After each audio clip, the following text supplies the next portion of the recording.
Bom dia, boa tarde, boa noite a todos. Eu não sei que horário que vocês estão vendo isso, mas esse aqui é o nosso trabalho sobre viabilidade econômica da utilização do biogás produzido em granja suinícolas para geração de energia elétrica. Esse é um artigo que foi publicado em setembro, outubro de 2010. Ele teve seu início no ano de 2008. Nosso grupo somos o Danilo, Jefferson, eu, Luiz Carlos, Luiz Gustavo e o Rodrigo. Bom, primeiro de tudo, sobre esse trabalho, a gente tem que falar sobre biodigestores, né? O biodigestor é um local que é uma câmara fechada e onde você acaba colocando resíduos orgânicos, inclusive dejetos de animais, onde com a falta de oxigênio dentro dessa câmara fechada, as bactérias que existem lá decompõem essa matéria orgânica e como resultado acaba tendo o biogás e o biofertilizante. A gente vai mostrar agora um vídeo que é do Globo Rural do dia 31/8/2014, onde mostra a estrutura necessária para produzir gás, o biogás. Ok? Vamos lá. Perguntas sobre biodigestor. O Márcio Luiz Kinchner, de Sarandi, no Rio Grande do Sul, quer produzir biogás para fornecer energia elétrica para sua propriedade. Duas questões. Quantos animais ele tem que ter para conseguir a quantidade suficiente de dejeto? E qual o tamanho da área necessária para a instalação do sistema? Eu fui a um sítio que já conta com essa infraestrutura para responder às suas dúvidas. O biodigestor é um sistema onde os dejetos de animais, aqui neste caso suínos, são armazenados em local fechado e a sua decomposição acaba gerando biogás e biofertilizante, dois produtos muito úteis na propriedade. Márcio, a gente veio até essa propriedade em Toledo, no Paraná, onde o biodigestor foi instalado há cerca de 2 anos e meio e é um biodigestor de manta plástica. Quem vai ajudar a responder às suas dúvidas é o agrônomo e zootecnista Armin Feiden. Professor, ele quer abastecer um gerador de luz com o biogás. É possível? É possível sim. Essa propriedade tem um sistema que produz energia elétrica e também outros usos. No caso específico do que o seu Márcio está solicitando, ele vai precisar cerca de 500 a 550 suínos. Nesse caso, ele vai conseguir tocar o gerador que ele deseja, que é de 5 kVA, por cerca de 14 horas por dia. O que são 5 kVAs? kVA é uma medida de potência, é a energia que ele pode disponibilizar e utilizar. Nem sempre ele vai utilizar toda essa potência, mas quando necessário, as diferentes cargas podem somar essa capacidade. Márcio, para instalar todo o sistema, lona, tubulação, tanques de dejeto, o doutor Armin disse que você vai precisar de uma área com cerca de 500 metros quadrados. Agora, é um sistema que o próprio agricultor instala? Não. Hoje em dia, esse sistema precisa atender à legislação ambiental. O dejeto e o biofertilizante são muito poluentes e, portanto, precisam ser aplicados dentro de critérios técnicos. E toda a gestão do dejeto, desde a saída da instalação até a aplicação no campo, está sujeito a regras. Por isso, ele precisa consultar alguém da área de assistência técnica, ou da Emater, ou das empresas que fazem o acompanhamento e a venda e compra de suínos. As regras para a instalação do biodigestor variam de acordo com o estado. Então, procure a ajuda de um técnico aí da sua região. Bom, agora para falar um pouquinho do biogás, essa foto ilustra, como vocês viram na reportagem, onde é armazenado o biogás, ok? Então, o biogás ele é composto de metano, de 60 a 65% da sua composição. Ele é um gás inodoro, ok?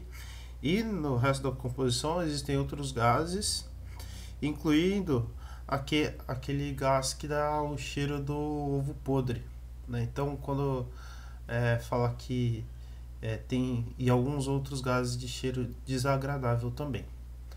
mas o metano no caso não tem, ok?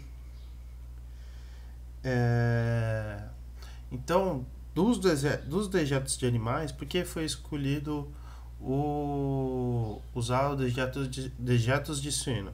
Porque dos dejetos animais, o que melhor tem rendimento é proveniente de suínos, onde por tonelada de dejeto você consegue 560 metros cúbicos de biogás. E em outros animais, esse rendimento é no máximo 50% desse valor. Então, que no caso seriam os dejetos de aves. Outros animais, essa eficiência é menor. Ok?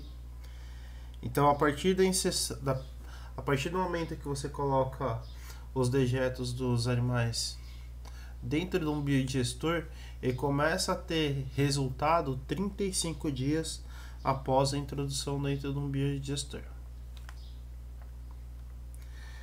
Bom, esses aqui são o objetivo e a justificativa do trabalho, e eles escolheram também os dejetos, só para dar uma resumida aqui, eles escolheram os dejetos de suínos porque são para diminuir a poluição de águas, do solo, por conta que esses dejetos também acabam indo para esses locais. O local que eles escolheram para fazer essa pesquisa foi uma agroindústria que está situada na cidade de São Manuel. Como vocês podem ver aqui, é uma cidade que está entre Bauru e Botucatu. Então ela está nessa região, ok? Ela possui 2.300 suínos. E aqui o que a gente quer exemplificar é o seguinte: um suíno tem com peso médio em torno de 91 kg, ele gera por volta de 6,1 litros de dejetos por dia. Então, numa granja desse tamanho, de 2.300 suínos, você tem em média uma geração de 14,03 metros cúbicos de dejetos por dia. E cada suíno desse de 91 quilos, os dejetos deles produz em média em torno de 799 metros cúbicos por dia, né?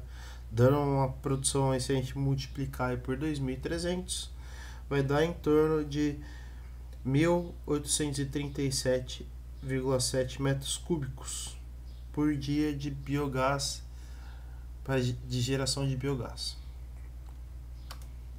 Bom, aqui é o caminho da geração e aplicação do biogás, dos dejetos, na verdade. Então, essa granja de 2.300 suínos voltado mais para crescimento e terminação, ou seja, eles vão para abate, esses suínos, em sua maioria. De lá, esses dejetos são recolhidos e são levados para o biodigestor por meio de calhas, ok?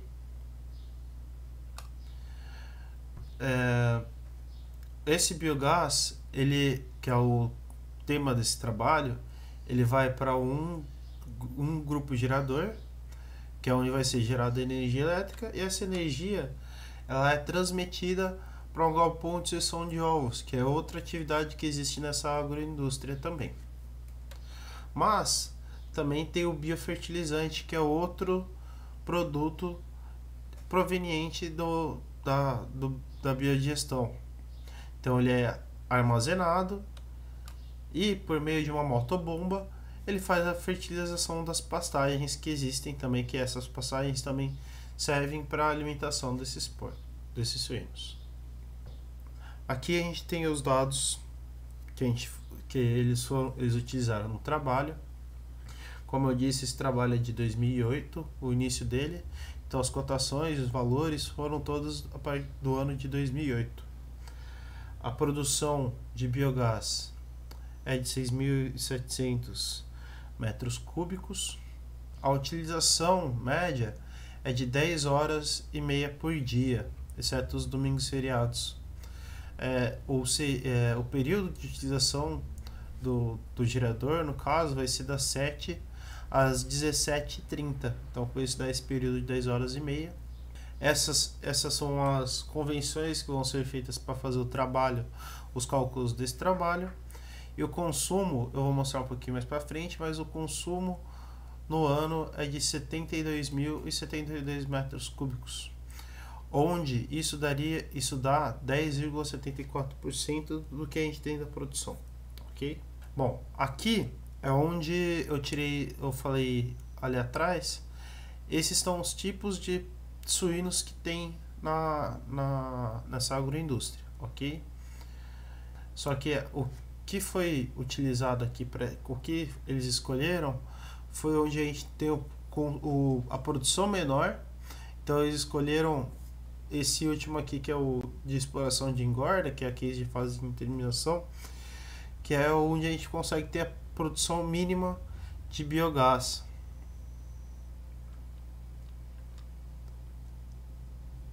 Agora aqui é o cálculo sobre o consumo anual de biogás, onde com esses suínos que a gente escolheu, a gente consegue calcular a produção anual.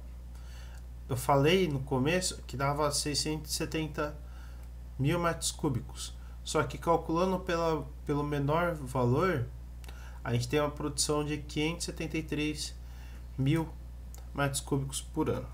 Aqui é o cálculo do consumo do biogás, da onde eu falei ali atrás. Então a gente tem um consumo da vazão desse biogás aí de 22 metros cúbicos. Esse é o consumo médio. Então ele vai fazer o consumo vezes o tempo de utilização do gerador por dia, vezes o número de dias no ano. Então foi assim que a gente chegou no valor de 72 mil metros cúbicos. Esse aqui é como a gente vai fazer lá para frente os cálculos do fluxo de entrada. Então de saída a gente vai ter investimento, do que é composto o investimento: material, os equipamentos, a mão de obra para implantação, a depreciação desses equipamentos e do local onde eles vão ficar, gastos com manutenção do grupo gerador, gastos de mão de obra para poder fazer o grupo gerador funcionar e também da onde é a guarda do biogás, juros sobre esse capital investido. Então é o quanto que esse valor tem de juros por ano. Ele é utilizado porque alguns autores informam que ele seja usado, esse tipo de cálculo. Eu vou explicar um pouquinho mais para frente também. E de entrada é o benefício. O que é esse benefício? O benefício é o quanto que eu teria que pagar para a CPFL, que no caso aqui fornece energia nessa região também. Quanto que eu tenho que pagar para a CPFL, quanto eu deixo de pagar para a CPFL naquele ano, referente ao que eu utilizo a lei de energia. Então aqui são os dados da CPFL desse ano aí, de 2008. Então foi feita uma média ponderada, onde o período que é utilizado o gerador é esse período fora de ponta. Então é o período que é o fora de pico. Então essa média ponderada foi feita conforme eu apresento aqui, com 7 meses no período seco e 5 no úmido, dando uma média de 0,159 kW de valor. E esse gerador ele disponibiliza até 40 kW. O que seria isso? Isso aí é um dado que eu vou usar lá para frente, mas esse gerador ele vai gerar no máximo até 40 kWh para gente. Então, fazendo as contas do benefício da energia, então ele deixa de pagar R$ 8.916 por ano de conta de luz. Então aqui é o primeiro cálculo, que é o cálculo do investimento. Então o investimento é composto no nosso grupo gerador, construção do biodigestor, construção do abrigo para o gerador, as instalações elétricas, mão de obra para implementação. Então isso aí foi um total de 51 mil. Aqui só a depreciação sobre todos esses equipamentos que a gente adquiriu e a vida útil deles. Então a gente tem o biodigestor e o abrigo do grupo motor, que tem um prazo de 20 anos, e todos os outros de 10 anos. Esse dado dos 10 anos é importante para fazer o cálculo lá para frente. Lembrem-se desse valor aí, que é o juro sobre o capital investido. Então sobre todo esse, sobre cada uma das partes que a gente utilizou ali, a gente tem essa quantidade de juros do capital investido. Os dados que a gente tem para manutenção preventiva do grupo gerador. Então a gente tem que a cada um período de horas a gente tem que fazer troca do óleo, troca do filtro, troca do filtro de óleo, do filtro de combustível, rolamento, filtro de ar, que é igualzinho um carro. Então a gente tem esses dados aqui. E aqui são os custos totais. Nesses custos totais, a gente tem o tempo, que é a gente tem também que fazer o cálculo de quanto que é o custo do trabalhador, né? Então a mão de obra do sistema, o que seria? É um funcionário para ligar e desligar o motor, fazer a limpeza e o zelo das instalações onde está esse grupo gerador, e também o nosso armazenamento do biogás. Então a gente tem esse tempo aqui de 200 horas por ano. Se a gente fragmenta o salário dele durante o ano, a gente vai ter esse valor aí de 2, e por hora do dia a gente vai ter esse valor de R$ 2,98 por hora. Então esse custo de mão de obra vai ser de 596, e assim eu tenho os meus custos totais, ou seja, minhas saídas. Se a gente pega essa parte de manutenção e de mão de obra, ele dá 11,8% do nosso investimento inicial. Esse valor aqui é de R$ 5.708,20. E aqui a gente faz um cálculo do nosso fluxo de caixa, como eu falei no começo ali. Então, quando a gente faz esse cálculo, a gente nota que o nosso fluxo de caixa ele dá negativo. Esse é um fato importante para quando a gente for calcular lá para frente o payback, a TIR e o VPL, ok? Aqui é a nossa base. Então, como eu falei, a gente tem o VPL, que a gente utilizou esse semestre, não vou me aprofundar.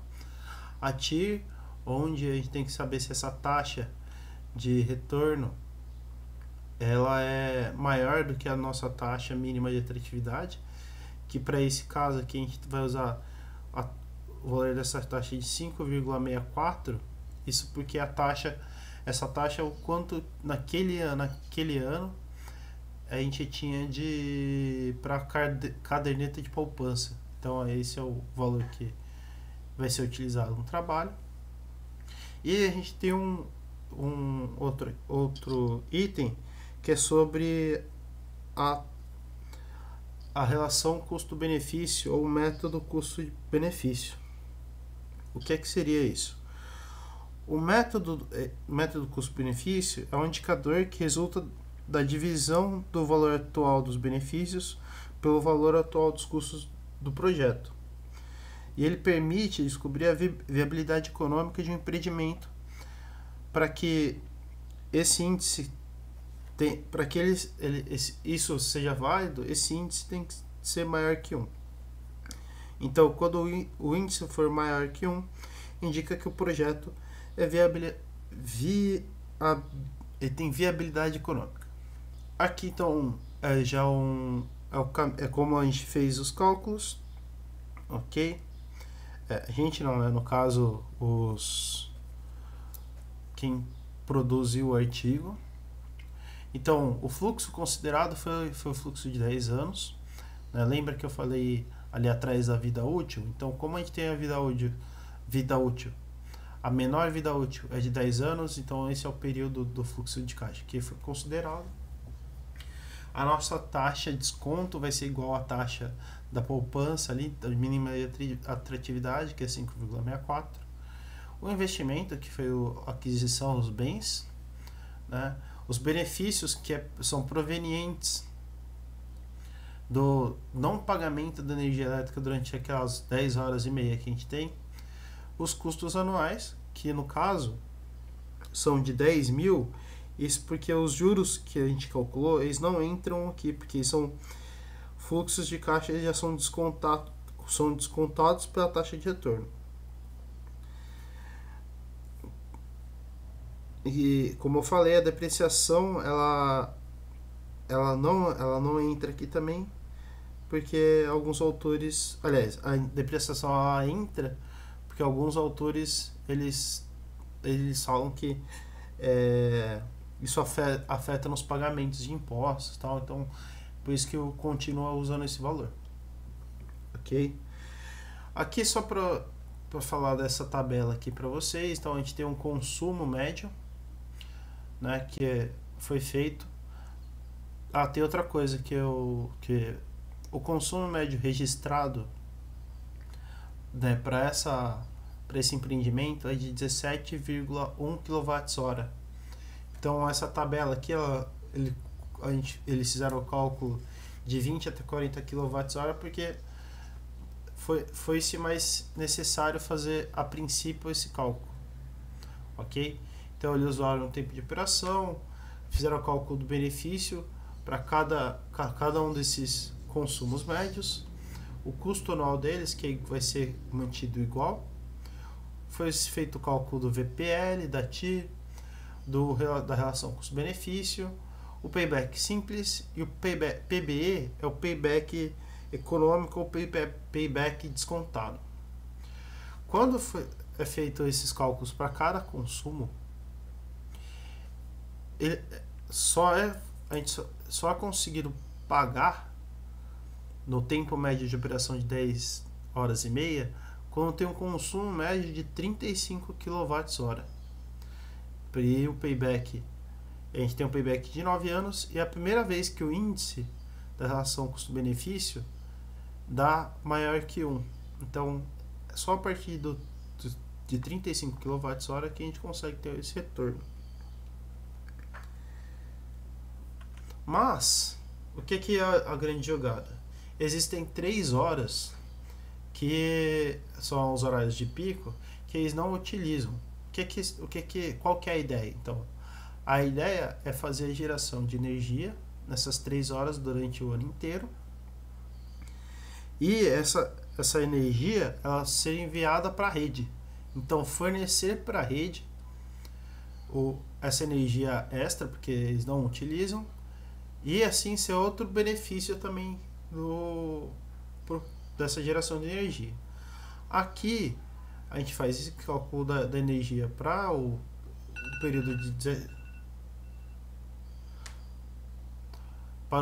de 17 de mais 3 horas. Então essas 3 horas ainda rendem para o empreendimento quase 11 mil reais por ano de desconto, só usando o que eles têm de consumo ali. Aqui foi feito um cálculo do custo de manutenção extra. Então, por ter que cada hora que é utilizado tem um custo de manutenção que aumenta. Então, é desde o tempo do período que eles usam, que é 10 horas e meia, até o período dessas 3 horas a mais.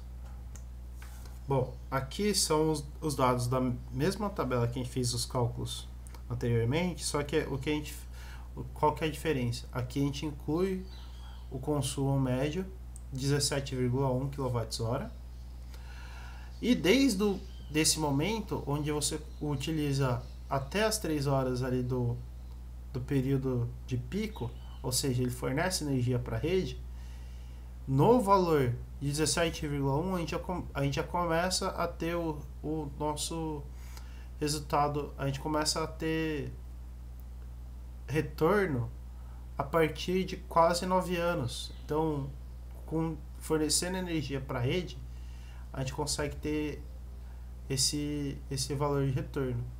E quanto mais consumo é enviado para a rede, menor é o tempo que a gente tem de retorno desse projeto. Então, se a gente chegar perto do que o gerador consegue fornecer para a gente, que é 40 kWh, esse tempo vai diminuindo. Então, é isso que a gente quer demonstrar com essa tabela. Então, o que a gente pode concluir a partir disso aqui? Que esse projeto ele é potencialmente viável pelo valor econômico. Então, a gente pode ver que se ele começa a fornecer energia também para a rede, esse tipo de empreendimento vai valer, mesmo a gente tendo um aumento também dos custos de manutenção, só que o benefício ele começa a sobressair em relação a isso. Nosso fluxo de caixa ele começa a ser maior. Bom, aqui por último a gente vai mostrar um vídeo aqui do Globo, mais um vídeo do Globo Rural, só que agora é de outro período.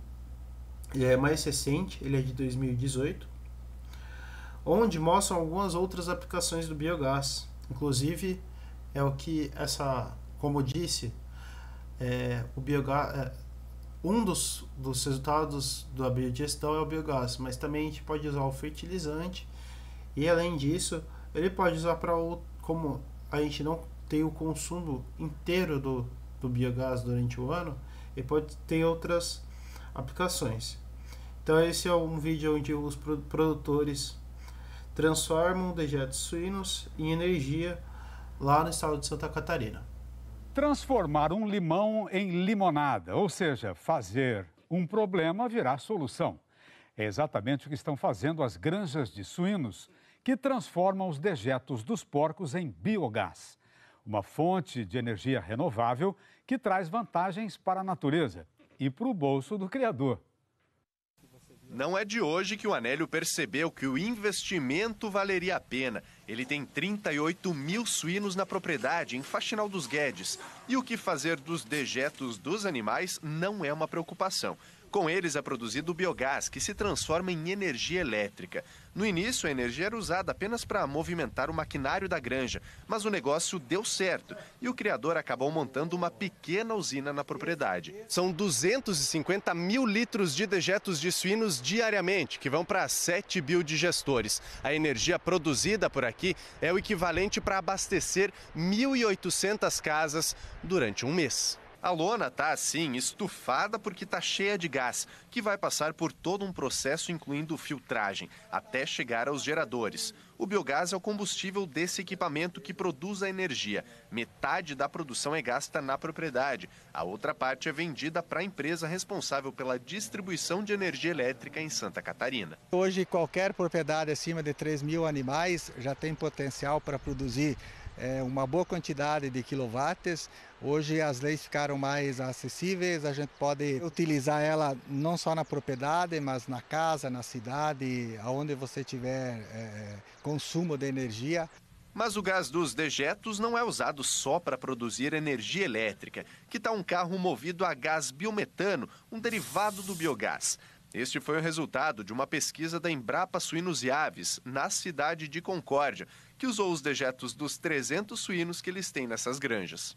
O carro, que faz cerca de 600 quilômetros com 40 litros de álcool ou gasolina, agora ganhou uma autonomia de mais 250 quilômetros, com apenas 15 metros cúbicos de gás biometano. No futuro, a ideia é aumentar a frota abastecida pelo biogás na Embrapa. Vai ter bastante matéria-prima para produzir o biometano, então isso pode ser uma oportunidade. Existe uma infinidade de arranjos que a gente pode fazer para utilizar esse biogás e gerar o biometano. O uso dos dejetos desses animais para produzir biogás e até energia elétrica está se espalhando pela região e chegou aos ouvidos do Maciel. Apesar do investimento previsto ficar entre 500 mil e 700 mil reais, ele, que cria 8 mil suínos, está pensando em apostar no sistema. Esse projeto ele já está bem amadurecido. Nós podemos usar tanto no aquecimento, nós podemos usar na produção da energia elétrica e também nós podemos modificar nossos motores que a gente usa na propriedade a trabalhar com o biogás. Também é possível produzir biogás com dejetos de outros animais e com matéria-prima vegetal como cana-de-açúcar. Segundo a Associação Brasileira do Biogás e do Biometano, se todo esse potencial fosse aproveitado, ele seria suficiente para gerar mais de 1/3 da energia elétrica consumida no país. Bom, é isso que a gente tem para apresentar para vocês. Muito obrigado.